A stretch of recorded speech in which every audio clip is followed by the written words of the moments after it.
பார்வதிக்கு தீர்ப்பு சொல்லணும், வினோத்துக்கு தீர்ப்பு சொல்லணுங்கிறது என்னோட விஷயம் கிடையாது. நான் சொல்ற தீர்ப்ப மக்களும் தான் எனக்கு பாத்துட்டு இருக்காங்க. மாப்ள வருத்தப்படுறியா? நமக்கு தான் சூடு சுரணே கிடையாது. இது எப்பவும் நடக்கிறதானே, சும்மா மூஞ்சி அப்படி வச்சுட்டேன். எனக்கு பாத்துட்டு இருக்காங்க. வினோத் அவர்களே, உங்களோட விஷயங்கள் அதை ஏத்து சூதுவாது தெரியாம வளர்த்துட்டு என்ன பண்ண சொல்றீங்க?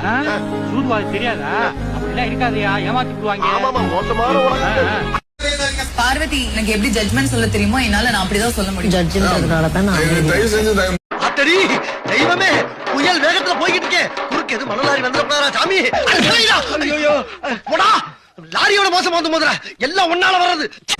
தயவு செஞ்சு நடுவுல பேசாதீங்க, இல்லன்னா வெளியே போங்க. I respect the honorable court. Thank you. அமைதியா இருங்க. கோவப்படாதீங்க சார். என்கிட்ட எல்லாம் கோவப்படுறதுனால 10 பைசாவுக்கு பிரயோஜனம் இல்ல. என்கிட்ட எல்லாம் கொஞ்சம் கூலிங்கா நடந்துக்கங்க. அதான் உங்களை மாதிரி ஆளுங்களுக்கு டீசென்ட்.